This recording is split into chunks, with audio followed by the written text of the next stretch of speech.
Olá! Para quem estuda para concurso sabe, perder ponto em português por uma questão de sintaxe é muito frustrante. Então hoje a gente vai desvendar de uma vez por todas a diferença entre termos integrantes e termos acessórios. Olha, esse é o detalhe que lá no dia da prova separa quem passa de quem fica pelo caminho. É a chave para blindar a pontuação. Vamos direto ao que interessa. No fundo, a banca examinadora só quer saber uma coisa. Esse termo que está ali, ele é exigido pela estrutura da frase ou ele é só um extra, uma informação que poderia ser retirada sem quebrar a lógica? Quem domina a resposta para essa pergunta muda o jogo completamente. E para dominar essa resposta, nosso plano de ataque vai ser o seguinte. Primeiro, vamos identificar qual é o erro que mais custa pontos. Depois, vamos ver a regra de ouro que simplifica tudo. Em seguida, a gente vai conhecer os jogadores de cada time, desvendar as armadilhas clássicas da banca e, no final, ter em mãos um método à prova de falhas para aplicar no dia do exame. Vamos lá! Começando pelo mais importante, né? O erro que derruba muita gente boa. Os pontos não são perdidos por não decorar nomes, mas sim por não entender a função de cada pecinha nessa engrenagem que é a frase. E o pior é que essa única confusão causa um verdadeiro efeito dominó. Ela faz errar em questão de classificação sintática pura, atrapalha muito na hora de reescrever frases e deixa aquela dúvida cruel naquelas questões de eliminação. Entender isso de vez é basicamente blindar a prova contra erros bobos que não dá para cometer. Agora, a regra de ouro, o conceito que vai organizar todo o raciocínio. A distinção fundamental, a mais importante de todas, é entre o que a estrutura da frase exige e o que é simplesmente adicionado a ela. E aqui está a grande virada de chave. Termos integrantes são indispensáveis. Pensa assim, sem eles, o verbo ou o nome fica ali pedindo um complemento. A estrutura fica manca, incompleta. Já os termos acessórios, eles são dispensáveis do ponto de vista da estrutura, claro. Eles enriquecem a frase, dão mais detalhes, mas a estrutura em si não depende deles para existir. É para gravar Bensky. Não importa se o termo é uma palavrinha só ou uma frase inteira. Não importa se ele está no começo, no meio ou no fim da oração. O que importa é a função. A pergunta é sempre a mesma. A estrutura me obriga a ter esse termo aqui?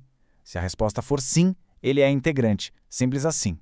Certo. Com essa regra de ouro bem clara na mente, vamos conhecer rapidamente os membros de cada time. A ideia é que a gente consiga identificar cada um de forma quase automática na hora da prova. Primeiro, o time dos integrantes. É como se eles fossem os tijolos da construção. Se a gente tira um, a parede toda corre o risco de desmoronar. A estrutura fica capenga, não se sustenta direito. Vamos lá. Objeto direto. Ele completa um verbo sem preposição. A gente pergunta para o verbo. O candidato leu. Leu o quê? A frase pede essa continuação. A resposta? O edital. Sem ele, a estrutura está visivelmente incompleta. Objeto indireto. A mesma lógica. Completa um verbo. Só que agora com uma preposição que o próprio verbo exige. Quem confia, confia em algo ou em alguém. O aluno confia. A frase para no ar, pedindo complemento. Confia em quem? Em você. Agora, o complemento nominal. O nome já entrega tudo. Ele completa um nome, não um verbo. Se alguém tem necessidade de alguma coisa. A palavra necessidade, por si só, exige esse complemento.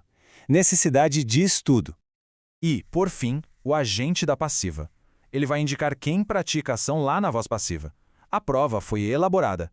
A pergunta que fica é: por quem? Pela banca. Ele integra o sentido daquela estrutura passiva. Agora o time dos acessórios. Pensa neles como a decoração da casa. São importantes, claro, para o estilo, para o detalhe, mas dá para tirar os quadros da parede e a casa não vai cair. A estrutura permanece de pé. O adjunto adnominal. A função dele é simples: caracterizar um substantivo. Eu posso dizer, o edital foi publicado. Pronto, a frase está perfeita, completa, mas eu posso adicionar uma característica. O edital difícil. É um extra, um detalhe. O adjunto adverbial. Ele indica uma circunstância. O aluno estudou. A estrutura está completa, mas eu posso adicionar informações de quando, onde, como. Por exemplo, o aluno estudou à noite. A frase funciona perfeitamente sem isso. O aposto é um termo que basicamente explica outro. Machado de Assis publicou a obra. A informação principal está aí. Mas eu posso adicionar uma explicação. Grande escritor brasileiro. É uma informação a mais, não algo que a estrutura exigia. E o vocativo? Esse é fácil de ver. É um chamamento, um termo que fica meio solto, deslocado da estrutura principal da oração. Candidato, atenção à prova. Percebe que ele nem se liga ao verbo nem ao nome? É totalmente independente. Ok, agora que a gente já conhece os times, vamos abrir o manual de estratégias do examinador. Vamos ver exatamente onde eles preparam as armadilhas para derrubar quem está desatento. E aqui estão as duplas da confusão. A banca adora, mas adora mesmo, criar questões que misturam complemento nominal com adjunto adnominal e objeto indireto com adjunto adverbial. A chave para não cair nessa é sempre se perguntar: peraí, este termo é exigido pela regência ou ele é só uma circunstância, um detalhe a mais? E agora, uma dica que vale ouro. Pontuação é sintaxe disfarçada.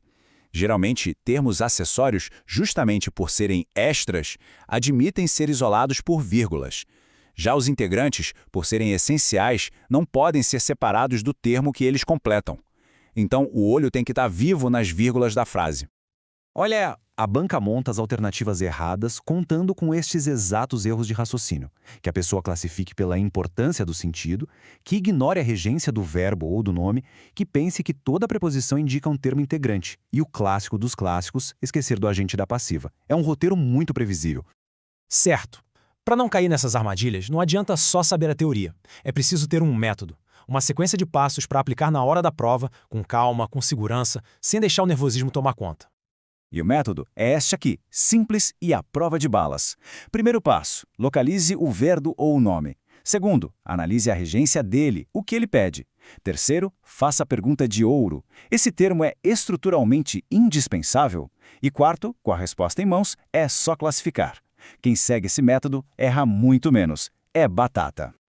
Dominar essa distinção organiza toda a sintaxe do período simples e, mais importante, muda a forma de ler uma frase na prova. Isso prepara o terreno para as questões mais complexas, porque a partir daqui começa o período composto, e quem não domina os termos da oração aqui se perde completamente lá na frente. A aprovação é construída assim, passo a passo, com base sólida.